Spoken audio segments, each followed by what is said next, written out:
Instead of defining the action like this, you could define your own function, which, when called, generates an action object.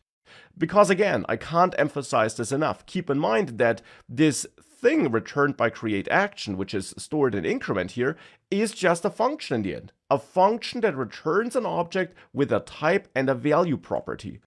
So in the end, that is what you want to rebuild here.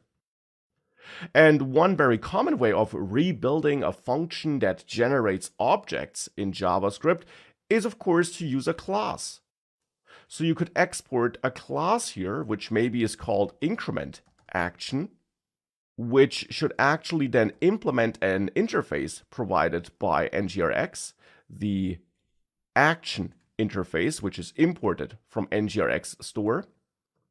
And this interface then simply forces you to implement a type property, which should be a string. This typically should be a read-only type, and that's just an extra TypeScript annotation, which makes it very clear that this value of this property should not be overwritten. And for one specific action, in this case the increment action, we typically also hard-code the type into this action. For example here, counter increment. Then, to make sure that this action can also carry some data, you can simply add a constructor function here to make it easy to add data to this action when it's dispatched.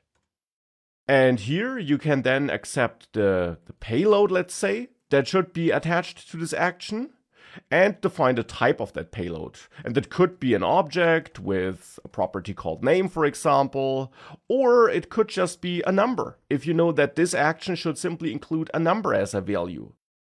Or, as I had it here, we could make sure that the payload is actually an object that has a value property, which then is of type number.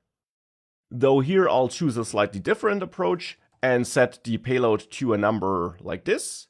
And instead of naming it payload, I'll name it value and add public in front of it to use this TypeScript shortcut where this will now become a property of the objects that are created based on this class, so that when we instantiate this incrementAction class, we'll always get an object that has a type property, which is of this type, and that has a value property, which is a number.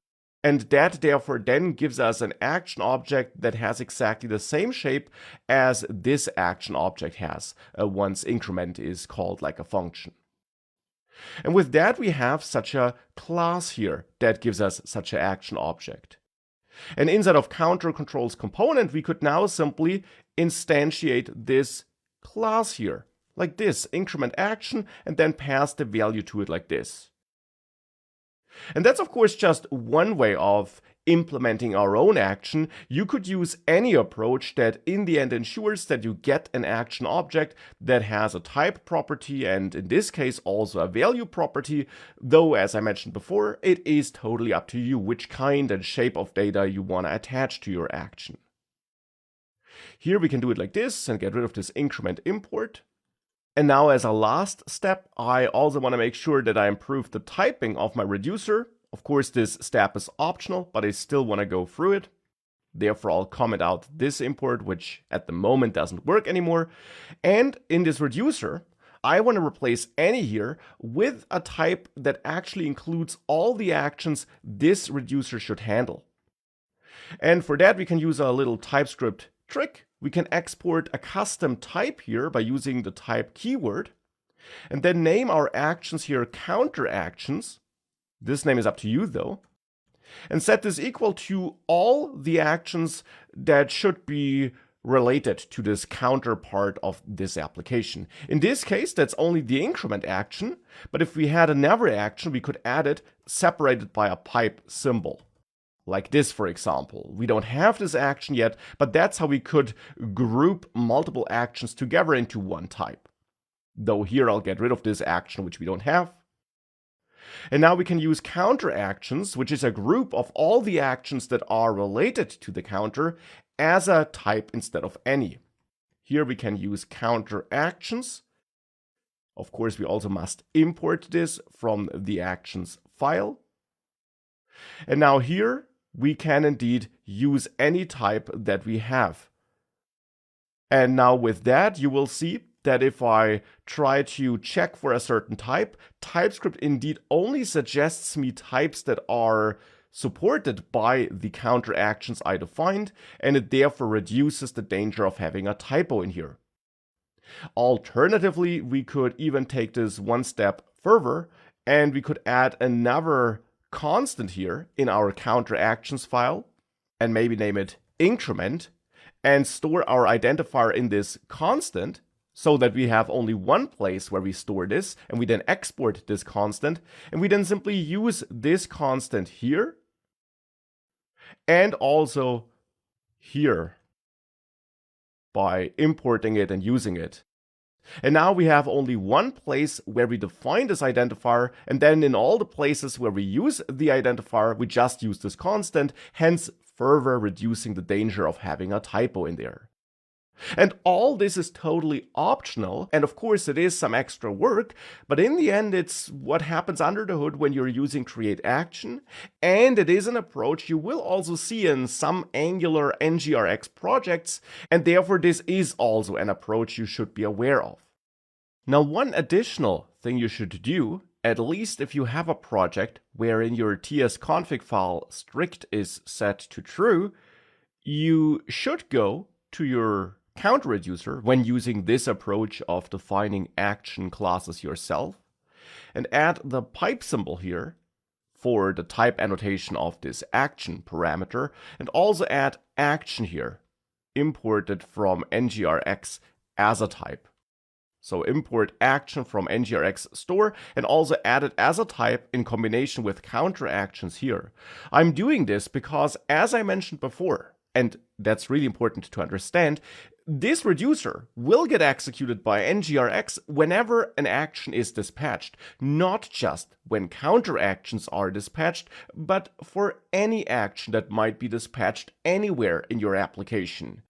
If you had user authentication in this app and you would be dispatching actions related to that, this reducer would also be triggered by NGRX, even if it doesn't care about those actions. Therefore, the actual type of action is that it's any action that implements NGRX's action interface. It's not just counter actions that trigger this reducer. Of course, here I only care about counter actions, but nonetheless, in theory, action could be any kind of object here. Now, with this change implemented, TypeScript now actually complains here that this value property doesn't necessarily exist on action, though we of course know that it will, because here, when we're in this if branch, we know that the action type is increment, and we know that if that's the case, we'll have an action that does have a value property, and therefore here we could convince TypeScript that we are right here by, for example, wrapping action in parentheses and adding some typecasting here with TypeScript's as keyword. And then here we could set this type to increment action, which also must be imported from the counter actions file. With that, we're telling TypeScript that we know that in here, in this if branch, the action which we're handling will be the increment action. And we do know that this will be the case because the type is increment. So that's how we could build this reducer ourselves and how we could build this action ourselves. And as mentioned, of course, this is just one option.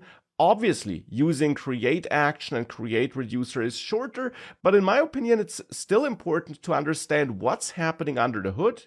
And as mentioned before, you're now also able to work on projects that do use this alternative NGRX syntax. With that though, I'll reverse all of that and comment out the alternative code and go back to create action. And also in the reducer, I'll comment out this and go back to this reducer, comment out these imports, and instead comment in this import here. And in the counter control component, I'll comment out this import and instead again here call increment, which is imported from the counter actions file, execute it as a function and pass my object where I set the value to it. So that's the code we had before I showed you this alternative solution, but as mentioned, it's worth knowing about this alternative approach.